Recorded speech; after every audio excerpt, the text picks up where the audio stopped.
we have about a dozen people signed up for it tonight. People sent in very specific questions, and I tried to, if I had the time, I tried to do a little research. So if you asked a question, I should have some information for you. And then there are a lot of links, internet links in this presentation. Don't worry about capturing them all. I will send them out to everybody who has signed up probably tomorrow. I have to sort of consolidate them. I have a list going, but if there's something that looks really interesting to you, you don't have to scramble to write it down, because I will send you all the internet links. So, you know. Okay, well, hopefully a couple more people will show up, but I'm gonna jump right in. To introduce myself, I'm Mary Britton. I chair the Prospect Park Environment Committee. And we do one of these presentations, or a form of this presentation, about once a year, sometimes twice a year.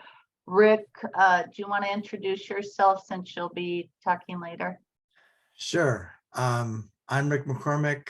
I also live in Prospect Park. I have lived here since 1988. Retired professor at the U. Retired about a year and a half ago, and I did, and I had an energy audit done. Okay, yeah, and a lot of people, you know, it can be a little stressful having people you don't know in your house. And so I thought it would be good to have somebody here who's had it done recently. I had one done about 4 years ago, just in case people had questions, you know, to find out what it's like.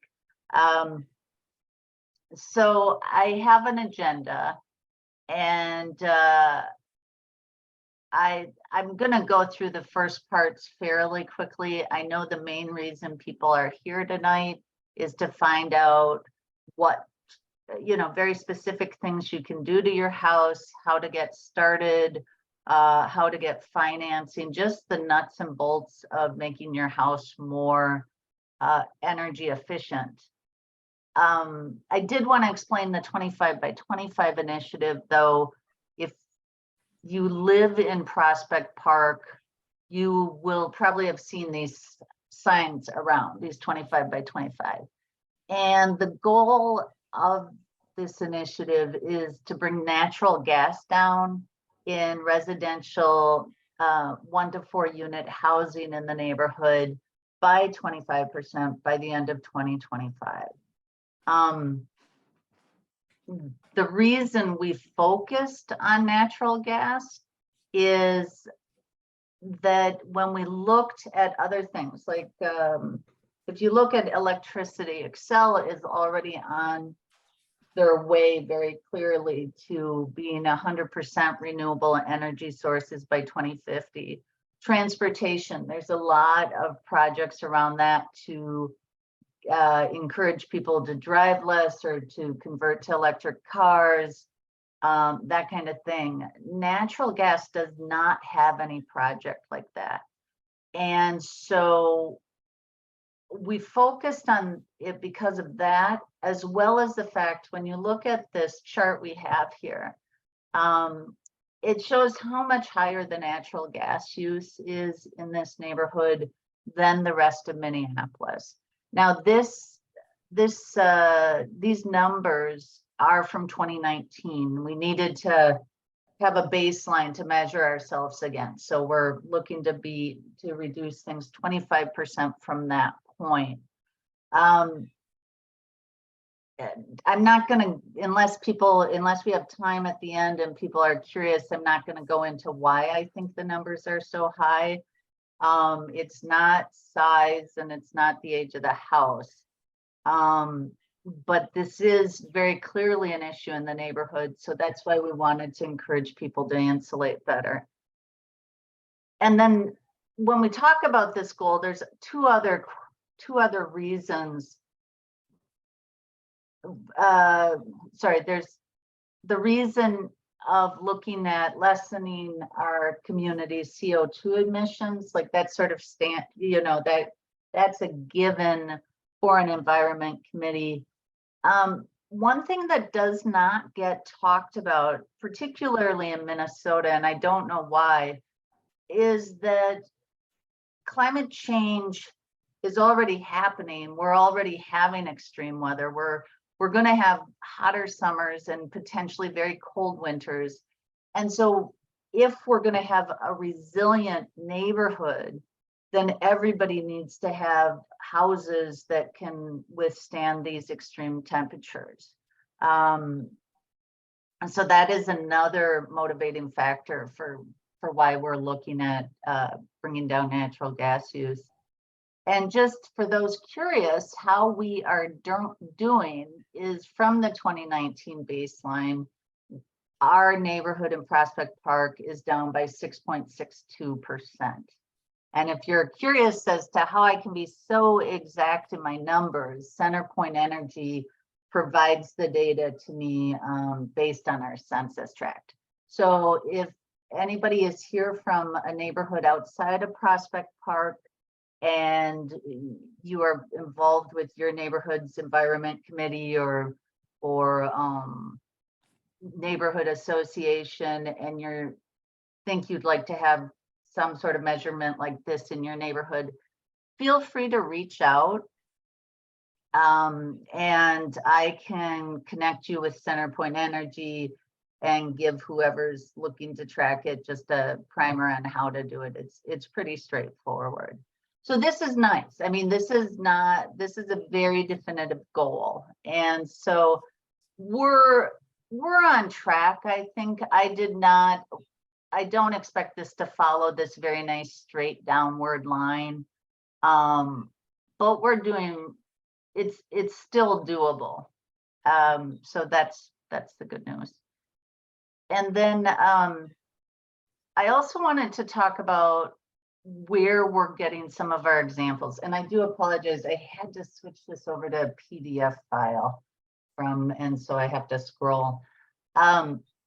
When I'm using examples throughout this presentation, you're going to see examples from my personal, from my own energy audit, just pictures, of doors and windows they think needs work. But you're also going to see truth in sale of housing. And I wanted to call out that there is a difference. If you are selling your house, you have to have an energy audit done as part of TIF. If you're getting a home energy audit done and it's not for truth in sale of housing, that does not go out on the internet. That is not public information. If you are looking to buy a house or wonder what it's going to look like if your house is out there, this is the website where all the information is, and this is what it looks like.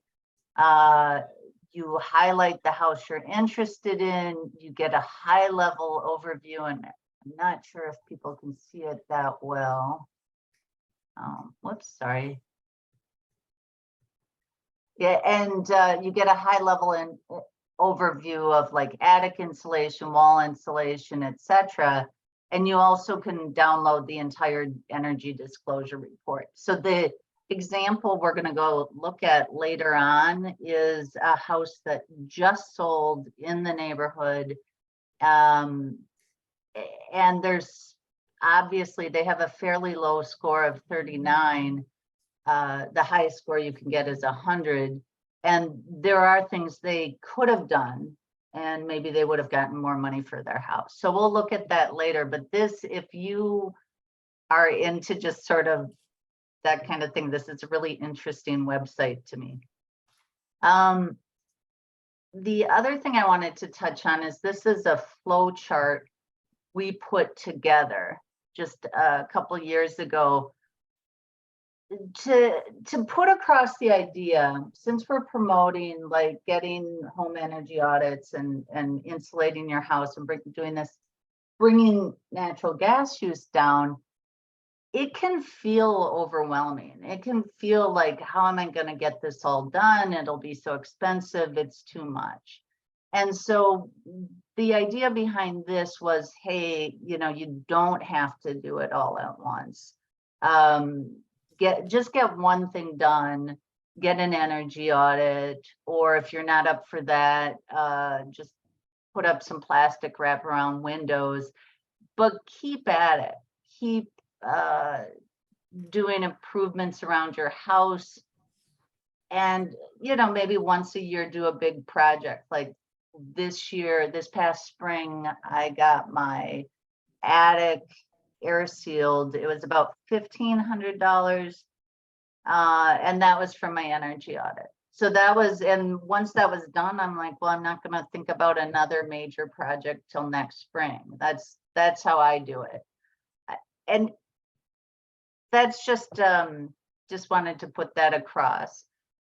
I am, as an example, I should say that my day job is, I'm a data analyst. So of course I've been tracking everything I'm doing. This is to give you an idea, like when I started back in 2019, this is my house's energy use. I live in a duplex, so it's a little different than other houses, because there's certain things I cannot control. But like this picture right here, that came from the energy audit of my back door. And this shows that we have a downward progression of the natural gas use. Up until this point, up until I got the heat pump, that didn't mean that I was moving, that I was still using the same amount of energy and it was just going to electric. This first part just meant that I was insulating better, mindful of thermostat temperatures. That was my upstairs neighbor. He really got into it. He had a remote access to his thermostat. And then at the end, or back in 2021, my big project that year was I got a heat pump. So it's just something to keep in mind. Okay, and then now at this point, the home energy squad, and now you'll hear me say this a couple times, but really no matter what your goal is, if you want solar, or you want to replace your furnace or whatever, I can't recommend enough that you get a home energy squad visit. It's just gives you so much information, and they are so great to work with that it's really a good starting point. And with that being said, Rick, I'll turn it over to you if you want to talk about what it was like for you to get a home energy audit. Sure, happy to do that. I actually signed up for the energy audit at the Eco Tour this summer. And the energy audit is with the Center for Environment and for Energy and Environment, CEE, Center for Energy and Environment. And within a few weeks, I got an email from them, which was about helping me to set up an appointment where this could happen. And you're setting up an appointment with a 3-hour window. That doesn't go necessarily a whole, it's between 2 and 3 hours. The slide says 2.5. And I think one thing it's good to know is that it's free in Minneapolis if your income is $100,000 or lower. And if you have to pay the full price for it, it's $100, but I think it would be worth it. I didn't have to pay anything. So the energy squad came, which was a squad of 2 people. And one of them was going around checking the insulation, taking pictures of problem areas, and compiling the report. The other person was going around and installing things, all for free, all at no charge. They installed LED bulbs in all of our lights where we didn't have them. They installed faucet aerators. They gave us a new shower head, that more efficient shower head. They added a door sweep on one of the doors, the doors to the outside where air was coming in.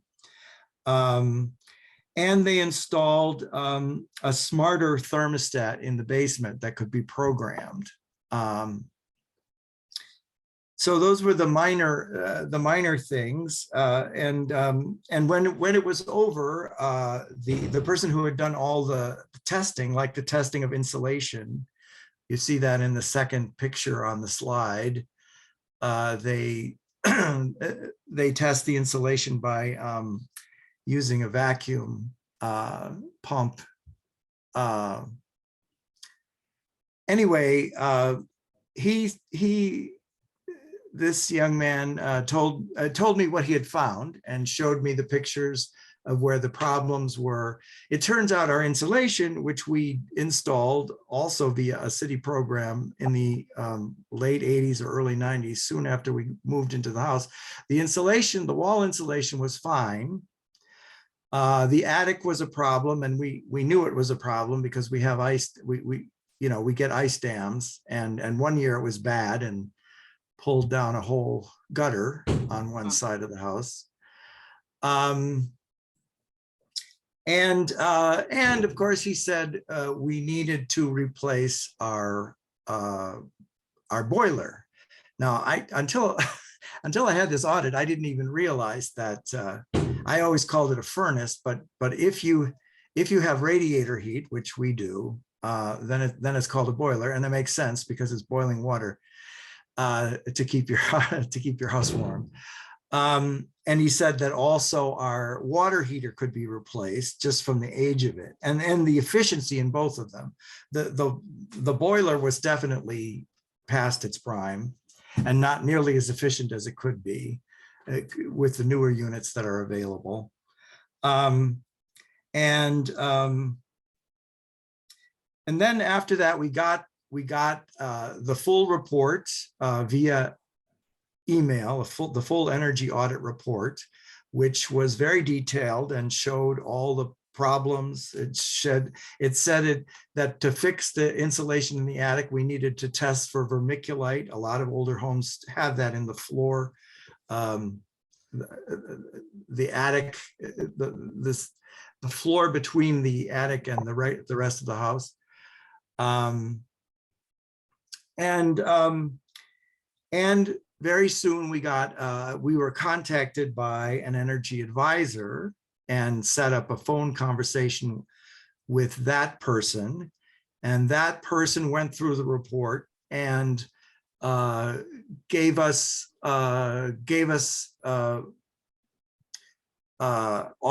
a few places where we could get bids on the boiler, on a new water heater, or he also suggested a combination unit, which you heat the water and do the radiator heat together with one unit.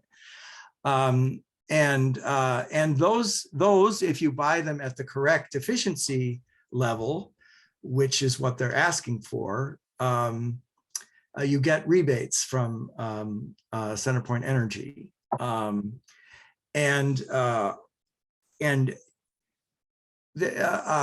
There was a slide about the energy report, and that has, as Mary was saying, between 0 to 100%.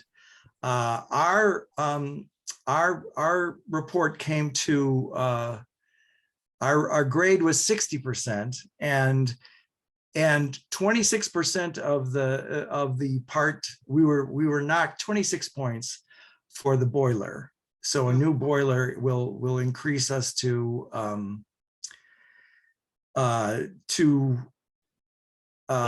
86, and then for the attic, that's 11% more, and then to add a few more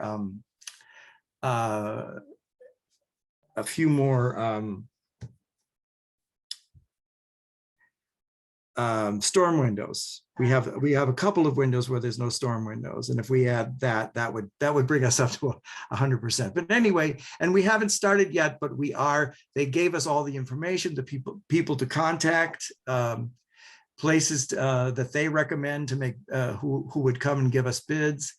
And I think that one of the first things we're going to do is get the vermiculite tested. And we're definitely going to go forward with the boiler and or combination unit. Now, the decision on the attic, we have to wait for no one's going to work on the attic until we find out about the vermiculite, which would have to be removed. That makes sense. Anyway, it was a very non-intrusive a situation. I mean, they came into the two people came into the house and they said, go about your business. We'll try to, not bother you. I mean, there were a few times when they needed to ask questions, but it was non-intrusive, and we were very pleased with the whole process. Okay, great. Well, and one thing I should mention is that an efficient house of 100 doesn't mean like you have all brand new windows and you have solar panels and you whatever. It's really, they've really broken it down into sections. And so it's very achievable. Might take a while. This that I am sharing right here is the one I got. So I know I'm up to 87 now with the attic done. And then one other thing I wanted to say about their providing bids or not bids, contract information. My experience with the attic is a good example. They gave me a list of names and I called 3 of them. The first guy came, gave me a bid and didn't detail it. The second guy came, looked at my attic and said, you don't need this. You don't need more insulation. You're fine. And then the third guy never responded back. And so I went back to MNCEE and said, hey, this guy's saying I don't need to do my attic, that it's up to, that it meets these standards. And so they actually came back to my house and double checked. They're like, well, let's look, that's really weird. And they're looking at it and it's like, no, see, and they showed me, okay, you've got this much insulation, but you should have this much insulation and the air sealing will make a difference. And I've had ice dams too. This will be my first year sort of seeing if it's this, how much of a difference this makes. But what I really liked about this is that one of the stressful things about getting bids sometimes is you get different information, you get different opinions. Or, one guy just doesn't want to do what you're asking.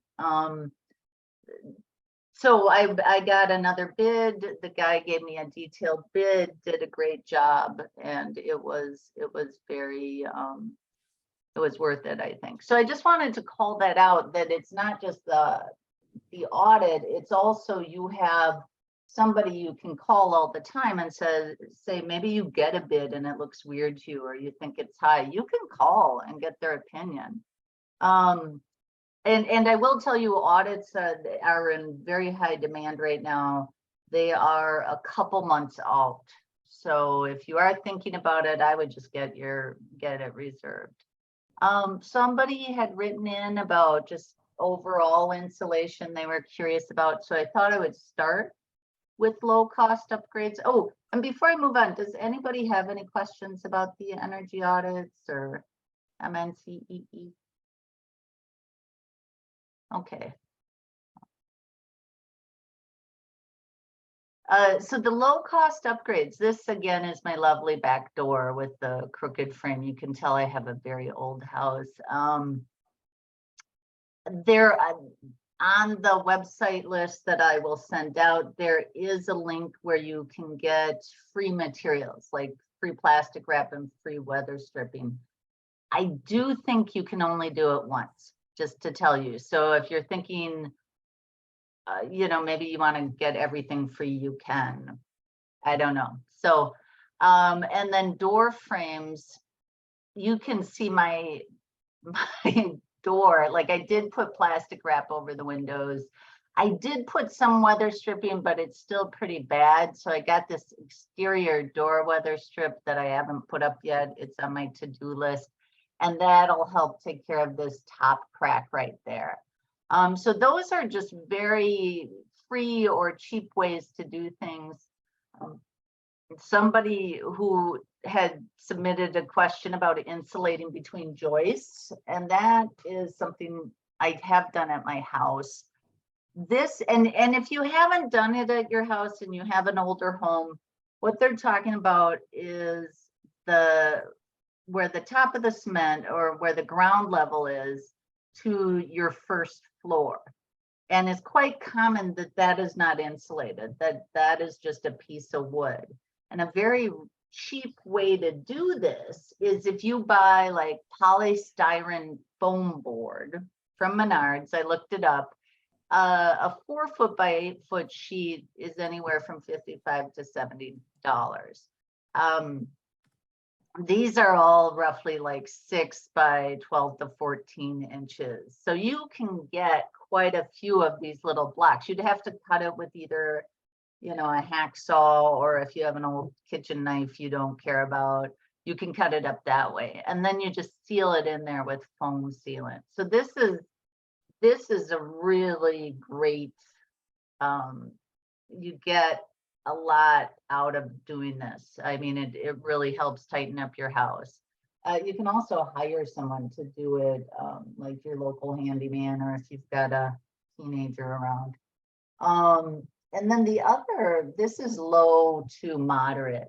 And I'm glad you mentioned this, Rick. The programmable thermostat, you can go with Nest, where it senses everything you do and turns on and off. And some people love that. If you're a tech head, you might want to look at a Nest thermostat. They do include one with the home energy audit. So that is a cheap way to do it. And they put it in, which is fabulous. If you just get these basic ones where you can just schedule it for the week. But it's still really nice. And then, you know, you don't have to think about it over the weekends, or if you have to go into work these days, then it automatically goes down and you don't have to turn it down. Crawl spaces is another place where people don't think about it, and you can do a certain amount. This is my very creepy crawl space. What you can do is either vinyl or plastic sheeting just to put over the ground. And then if you can reach it, like this back wall is not one I could reach, but you can do the same thing with the polystyrene foam board along the walls to help it. You can hire a professional for this. I would get 2 or 3 bids, because I have been trying to get a professional in to do this crawl space, and it's just not been a happy journey for me. So if you are thinking of getting a professional for your crawl spaces, strongly recommend 2 or 3 bids. And just, it may be $1,000 if they have to crawl in there and stuff, or a couple $1,000. It depends on the space. So that's why I wanted to include these other options as well. And Mary, this is Sylvia. One thing I did a mouse cap, what they call a mouse cap, where you put the sheathing down, you put the foam down, and then you just do a couple inches of concrete on that earth, because I was getting radon. And once, so it tightened up the house, stopped that air leakage, because I did the same thing. I put the insulation on the wall there. Okay. But it also eliminated or brought my radon concentrations down considerably by closing up that crawl space. Yeah, and that's a good point, because I know my radon levels it's not in a danger zone, but it's also not totally benign. So, and I know it's because of this space right here. I can't get in there. It's only like 6 or 7 inches. So that's part of the problem. I'd have to. Yeah, I was redoing my floor above, so I tore the Yeah. floor. If I ever redo the floor, I'll do that. But in the meantime, I sort of reach in there and put plastic where I can and that kind of thing. But yeah, that's a really good point. So then I was going to move over to return on investment example. Before I do that, does anybody have any questions on anything we covered? I'm just going to see, have we gotten, oh, we're still at about 6. Okay.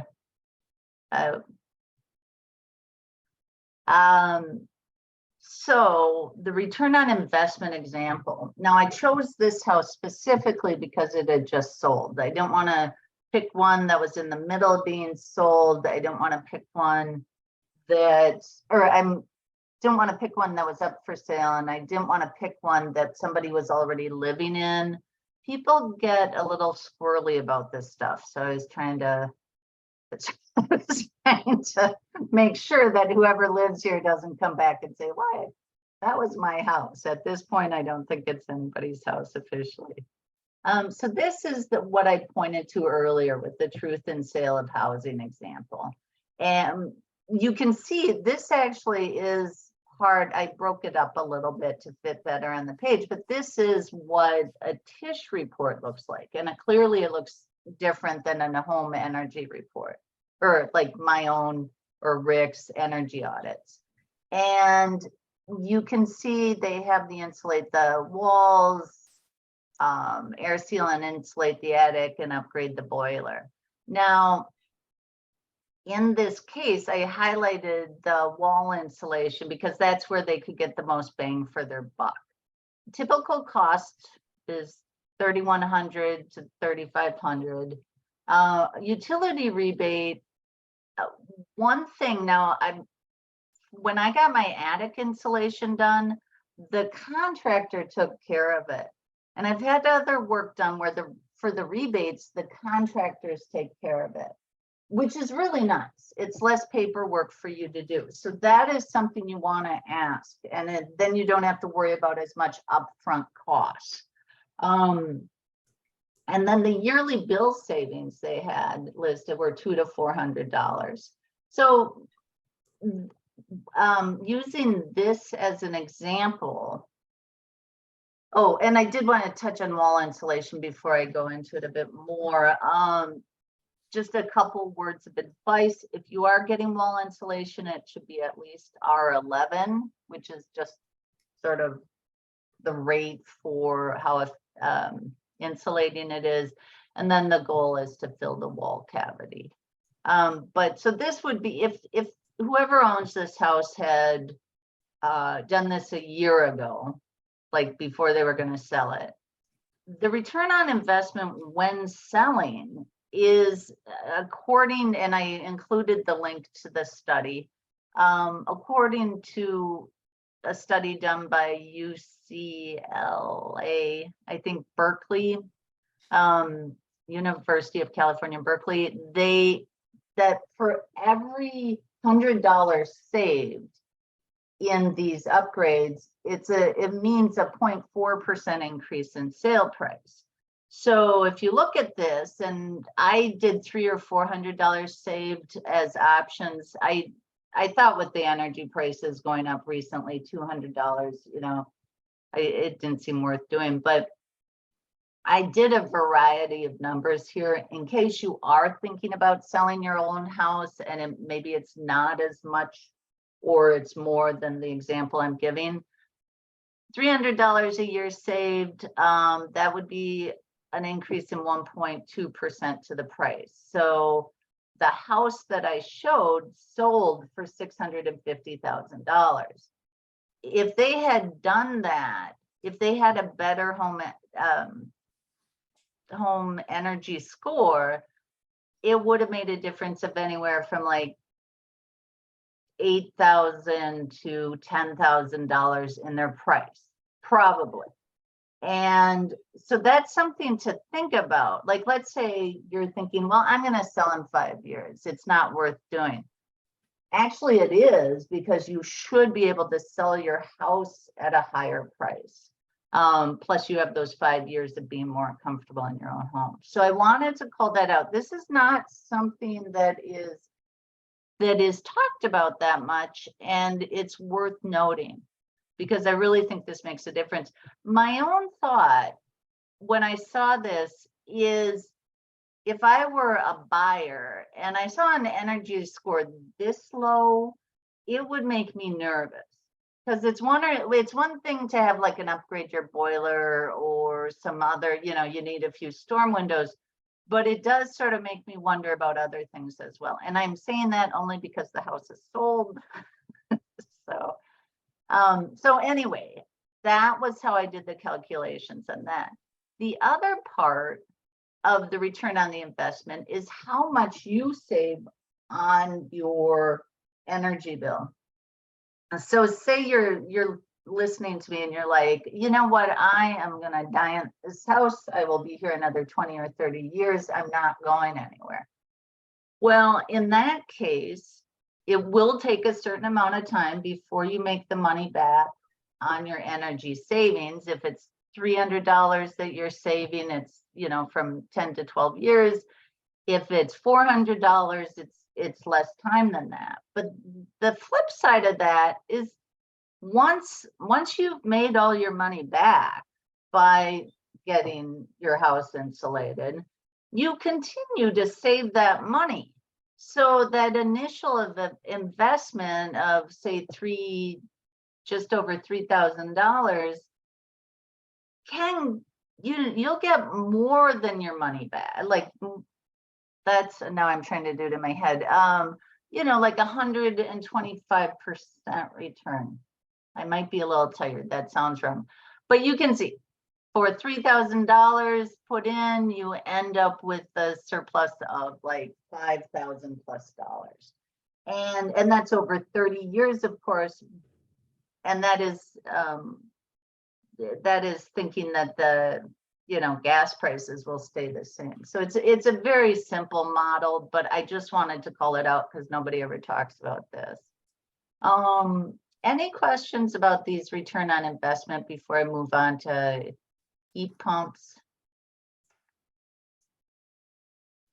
Okay. Somebody had asked, is the person who asked about they were going to replace their furnace and looking at alternative energy sources on? Okay. Well, somebody had asked about that and I did not know. They were like, they put in the question, they said something about alternative fuel sources. And I think that might have been me. oh, okay. Yeah, I'm the trustee for the Prospect Park United Methodist Church. Oh, okay. So we're looking at what's the most efficient way to heat that building, cool that building, and keep it more energy efficient. And of course, we have a huge boiler in the basement, and it's so I've gotten a couple of bids for somebody wants to put in geothermal, somebody wants to put in heat pumps, and somebody wants to put in solar. So trying to figure out all of this stuff when that's not my area, it's kind of difficult. So I just was hoping that you would have some insight. Oh, I've got a couple things, I'll wait till we get through this, but there is I bet it's on my other computer. But there is a website specifically for churches by Energy Star. We are talking to somebody that does nonprofits.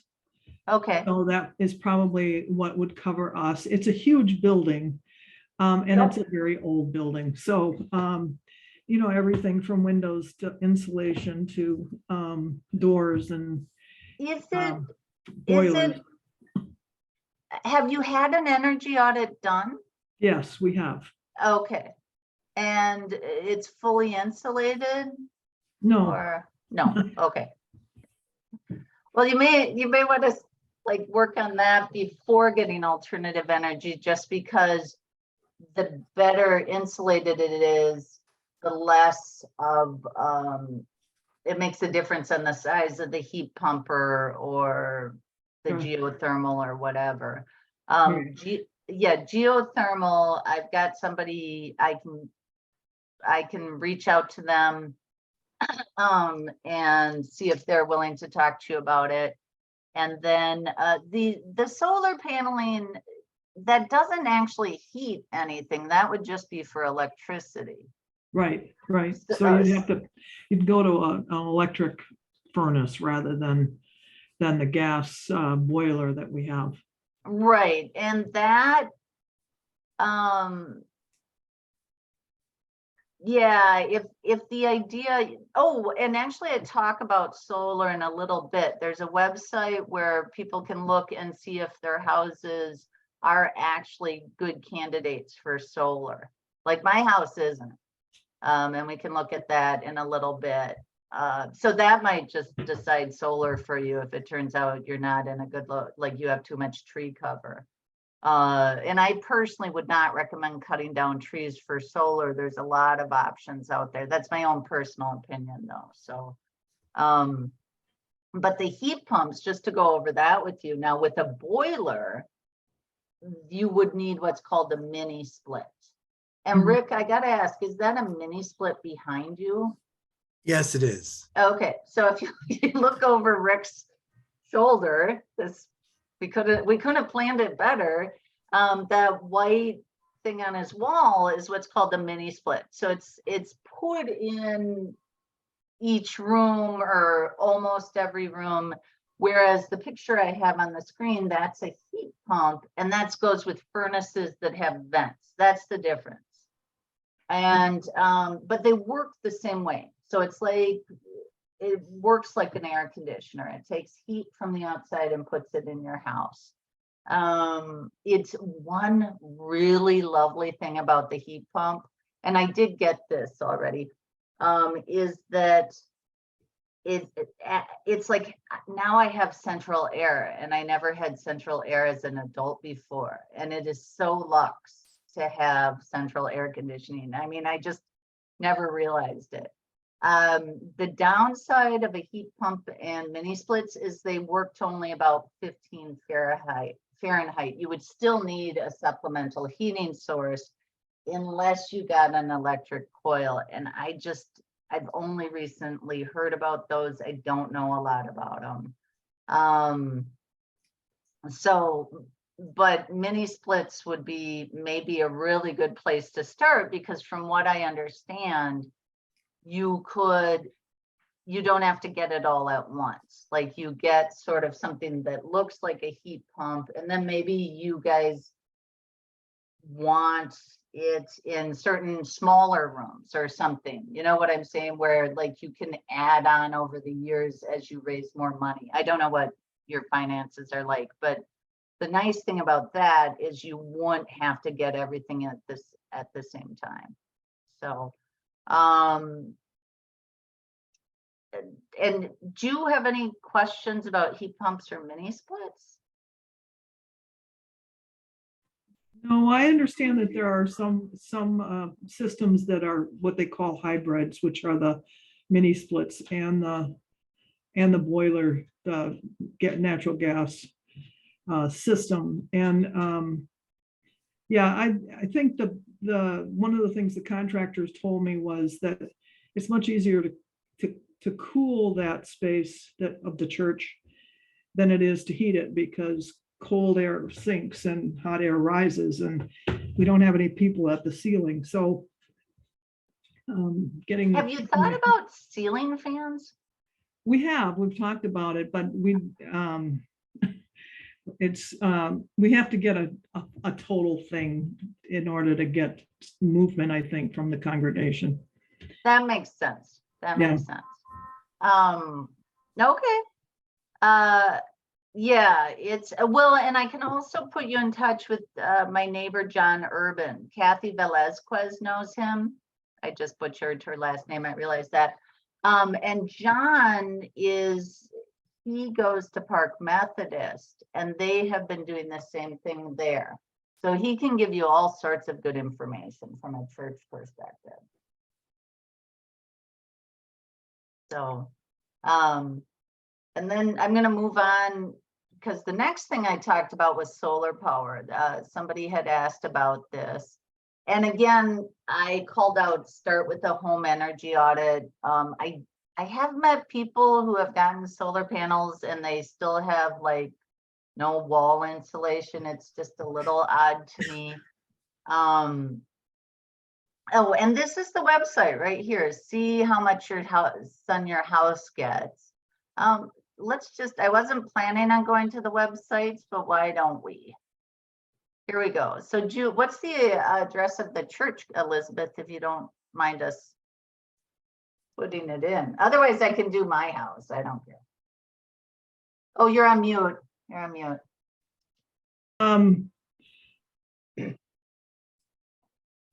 It's escaping me at this moment. It's on Orland. Yeah. It's either 22 or 30. I think one of them is the parsonage, which we recently sold. Okay. The other Well, one we is- can. Orland Avenue, isn't it? Yep. Here we go. Oh, Is you that the guys church? sold the parsonage. Yeah, we sold the parsonage. Okay. So that looks like the church to me. Yep. And then here it is. Yeah, this actually would be great for solar. I guess since I'm always on the ground, I didn't realize how much roof space it had. Yeah, that's a big roof. It's a big Yeah. roof. The trustees clean the gutters on them, so we know it's a big roof. Okay. Well, so then they're saying, according to this, it's 1,200 hours of usable sunlight per year for over 6,000 feet. So that actually is a great roof for solar. Yeah, and this is sunroof.withgoogle.com. But again, I'll send this out to everybody in the links. Okay, thanks. But yeah, so that actually doesn't, if anybody else wants me to look, I love these kind of websites. I'm really a geek about this stuff. So now I've lost my presentation. I want to go. Okay, there we go. So, and thinking about solar power, like I said, that is, it's not going to heat your house. It is going to provide an alternative energy source. And if you have a heat pump or a mini split, it could power that. So that wouldn't be a bad combination. Somebody asked for the cost. I mean, honestly, without knowing the house, I had no idea, but I just threw in, I looked it up, and average cost was $16,000. Now, a couple things. One, has everybody heard of the Inflation Reduction Act? Yes. Okay, has anybody not heard of it? Because I can go in more detail. I have a friend who never watches the news, so no judgment if you need more detail. Anyway, okay.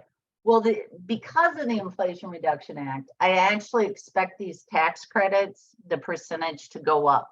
This 22% of cost was last year. This was before the IRA was passed. So even then, if it stays at 22%, that's 1/5 of your bill. Of course, you're a church and you don't pay taxes, so I'm not quite. For you, that might not make a difference. But for somebody in a house, that could be quite nice. And actually, I just don't know what happens. Like, what if your taxes are less than this amount? Do you get a rebate? I would think you would, or maybe it rolls over. I have no idea. The other thing I wanted to call out is that if you want to store energy and try and be off the grid, you'd also need to buy a battery, which is a couple $1,000s.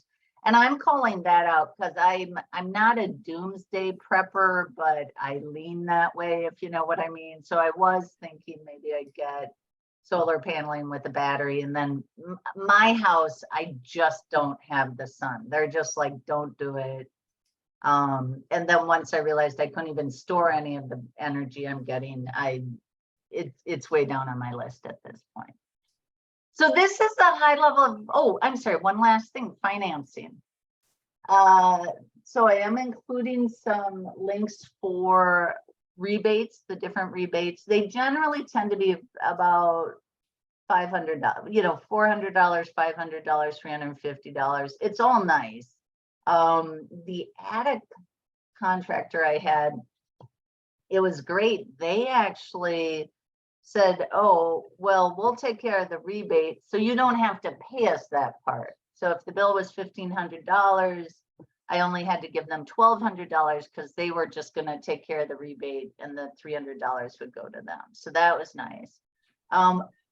MNCEE, I think everybody here is in Minneapolis. They can assist with 0% or low interest loans. And the reason I said low interest loans is I get the impression that they only have a certain amount to loan out at 0% per year. And so I am guessing in November, they don't have it. I think, if I understand correctly, and you'd have to ask them, that it rolls over again in January. So, but I did include some websites. They have an energy efficiency loan. They also have a loan for solar. So that is a possibility as well. And then tax credits. This again is before the IRA. So there may be more tax credits coming, but they generally tend to be for like insulation. I think it's $500 for materials, that kind of thing. So if you're, so it adds up, and you do have to do some of your own research, but MNCEE is just great about helping you with that stuff, especially the rebates and the loans. They're not as knowledgeable about the tax credits, but still. Okay, and then the last thing I have, I will call out when I send this out that if you are in a house and you haven't signed up for wind energy yet, and you're here because you're environmentally motivated, it is worth, you can sign up through Excel Energy, you could sign up for a solar garden. There is also this Green Neighbor Challenge organization where they will tell you what's in your neighborhood. So if you, Prospect Park, I think is all 55414. And so here they're saying they don't have the solar garden that I talk about. And to be candid, I use that. I'm a member of that solar garden. But this, and then you can also purchase renewable energy certificates. I don't know enough about this. I'll just be honest. But this is a nice website for if you're like, because what it does is it tells you how much more it adds to your bill. So if you're doing wind source with Excel, maybe it's about $5 extra per month.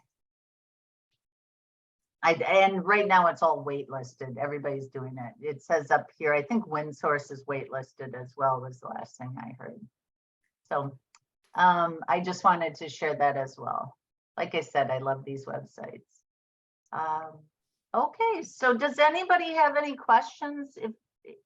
Because Elizabeth, I've got so much information I can give you, but I want to make sure if people came with specific questions and we haven't answered them, that we can try if we've got the information. And just, I think everybody's on mute. So if you're asking a question, I do not hear. This is John Wyke. I'm just overwhelmed by all the information, and I'm a tech savvy guy, and it's really hard to digest it all. But I want to talk to Mary separately. I live on Seymour Avenue. Oh, sure. I know most of the people on the meeting here, and I'm too embarrassed to start my video. Sorry. That's me at work, John. If I wasn't leading this, yeah.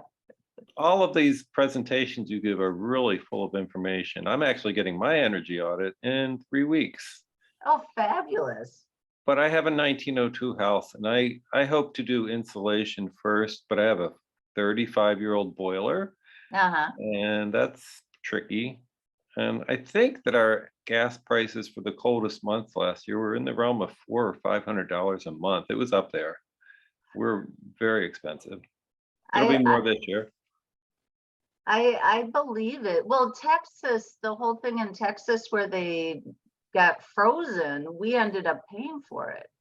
Yeah. But They we know should- that our house is inefficient, but it's so drafty that you got to turn the heat up or you'll be really uncomfortable when you're working at home because you got drafty rooms. Oh, yeah, and I'm not, I know why the environment movement sort of was like, hey, everybody, turn your thermostat down. I get the idea, but I'm like, oh my God, you just lost everybody. I once had somebody tell me I had to take like Navy showers, and I said, no, I do not. So to save energy. So But yeah, yeah, it is yeah, worth doing, John. my hope is that our boiler lasts long enough that we can get something more efficient than a gas-fired boiler, but electric boilers are awfully expensive and we sit under a bunch of trees, so we're not going to get solar panels. But I know that the solar, I think it's on, is it Excel that has solar? There's not even a wait list. It's so busy right now. Like I'm on wind source, but you can't get solar yet. Right. So you think over time that'll get better, we hope. Oh, it should. Excel is under a lot of pressure to build out renewable electricity. The one thing I like about solar panels on people's houses, and I shouldn't say this because I'm recording the meeting, but it gives Excel competition, and I think that's a good thing. But I'm not getting solar either, John. Everybody's got to do what's right for their own house. And you have to be comfortable. I mean, my mom's 86. She is in a house from 1926. But before my dad died, he insulated all the house, all the walls. He got a 90% efficient furnace. She actually has a 100% rating. And she keeps her house at like 75. It's insane. But her bill is not in the highest category in the neighborhood. It's which is I've got to use as an example. I have another presentation I've got to give to the board as to why Prospect Park is so high. Well, I was going to say, if you look, when you go up the water tower during the ice cream social and you look down, all you see is trees. And if you look at Google Maps, all you see is trees. We are one of the treeiest neighborhoods around, and therefore all the trees are shading all the houses. So we're not getting solar. That's part of it, but we're also probably not getting hot in the summer as much as some, although I feel pretty hot in the summer. Yeah, well, part of it is the age of the houses, because any house before 1980 is not going to be insulated well. It might even be 1990. I've heard that too. But if the older that your house, like the less insulation you're going to have to start with. The other thing, well, somebody said to me it's all the old people, which it was an old person who said that, and I was like, oh my goodness. And so I looked it up. We do not have that many more. We've got 4% more old people. It doesn't explain everything. And plus, again, my mother is 86 and she is not one of the highest users. So it is, and this isn't to chastise anybody. I'm just saying it's doable. So yeah, John, I mean, if you can get your insulation done, I'd start there. Yeah. Maybe I don't know a lot about boilers. Well, yeah, I mean, I think insulation's, instinct wise, it seems like insulation would be the low hanging fruit for anybody. Right. It feels like it. And Yeah. solar seems like the undoable thing except to purchase it through a utility, which makes you feel better about the environment, which is what I hope to do when the wait list opens up. Well, there's also a solar garden. There's a wait Right. list here, but my sun share is where I go, and I just full disclosure. Yeah, as long as they are good deals and that you don't have a contract that goes forever, because it'll probably change over the years. Right, right. I can get out of my contract. I think they have told me I will save more money going through them than going through Excel. I honestly just do it again to give Excel competition. Yeah. I guess one more comment, because I'm sure everybody Sure. wants to go to dinner and get out of here, but I feel like all the insulation, it's going to cost my house thousands of dollars, but half of it is to save money. But that's actually the last of my thoughts. The first thought is the environment, using less energy, maybe helping Ukraine. And you can save money, but you're also going to be way more comfortable if you don't have drafty cold rooms and you're paying a lot, using a lot less energy to stay comfortable. And if you're like a lot of us that are going to be here for 20 years, you're going to get your money's worth, even if it's not through your bills, but through your satisfaction and you're feeling good about it. Oh gosh, yeah. Yeah, and that's good to hear, John, because I know I do a lot of these presentations, but there are times where I really sort of wonder if anybody is out there, you know what I mean? I think we're all too shy to turn on our video, because I can see all my friends who are on the list here watching this that we're all too shy. That's fine. That's fine. I just yeah. So, and we may have another presentation in January or February. There's other people on the committee who were talking about some other things they wanted to share. So, but thanks for the feedback, John. I really do appreciate it. Do other people have questions they wanted to ask? And I had scheduled this till 7:30. There's no, I can stay longer and answer questions.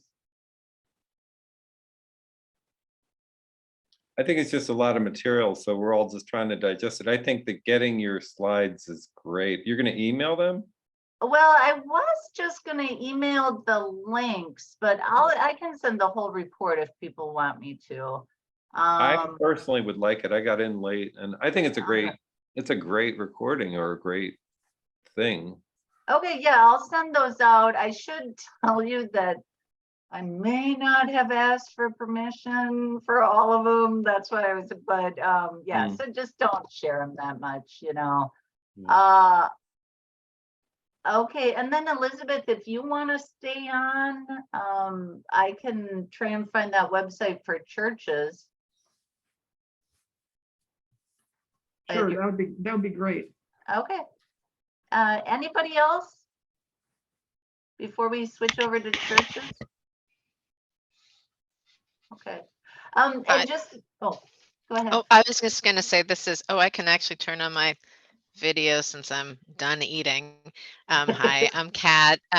Mary was kind enough to include me. I'm from Centerpoint, and Mary and I are sitting on an electrification meeting together.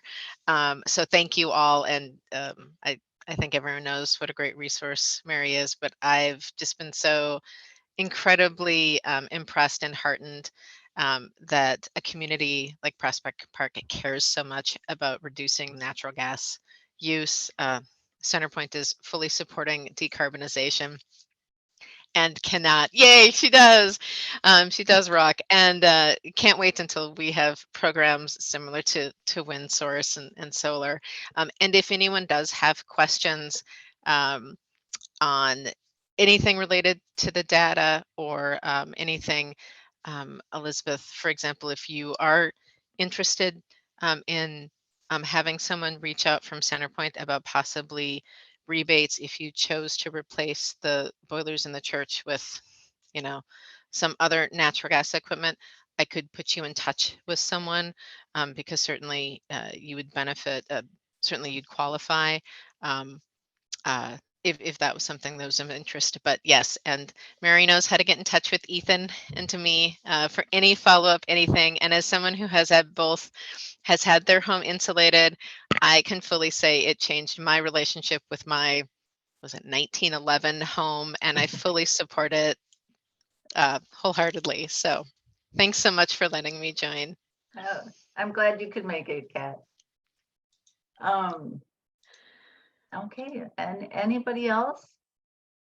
Okay, so Elizabeth, I'm gonna, you know what it is? I sent the information so you guys can all look at my email, my geeky email. I sent it to Kathy, but I can find it right here because I haven't looked at this for a long time. And oh, this is it. I find this stuff fascinating. And Elizabeth, I gotta tell you, I so love that the church is doing it.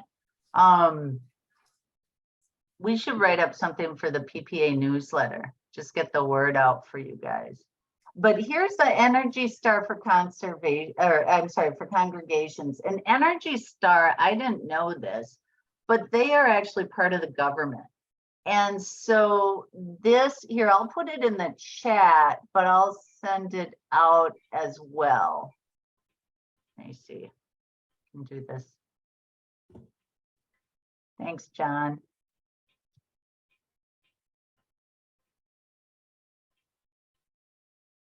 Okay, so I think you may be able to copy that, but this is all for commercial buildings. So I haven't really looked at this, but I thought this might be useful to you as well, Elizabeth. So, and I'm sorry, did you go by Elizabeth or you shorten it? No, by Liz. Liz, okay, And I'll stop. If you tell me, if you tell Kathy, if you refer to me as Elizabeth with Kathy, she won't know who you're talking about.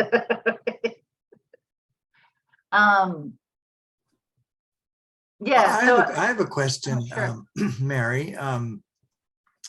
So you said you had wind source, and I just was able to switch to that for 100%.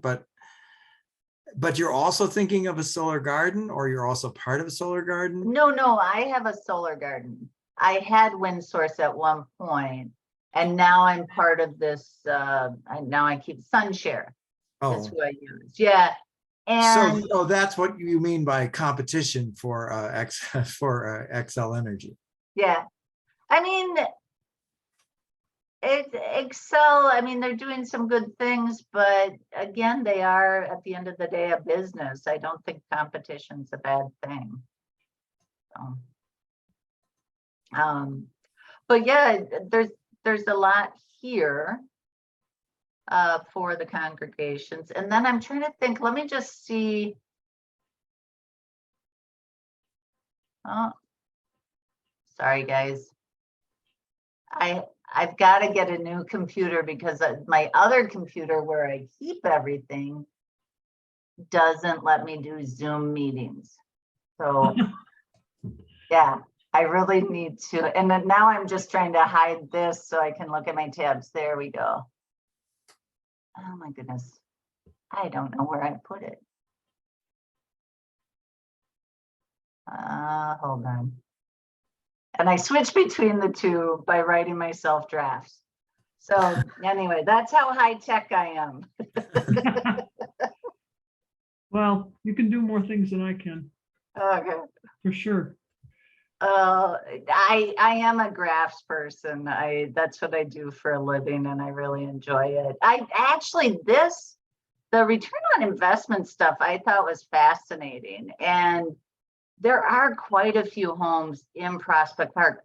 20% of the houses in Prospect Park do not have wall insulation.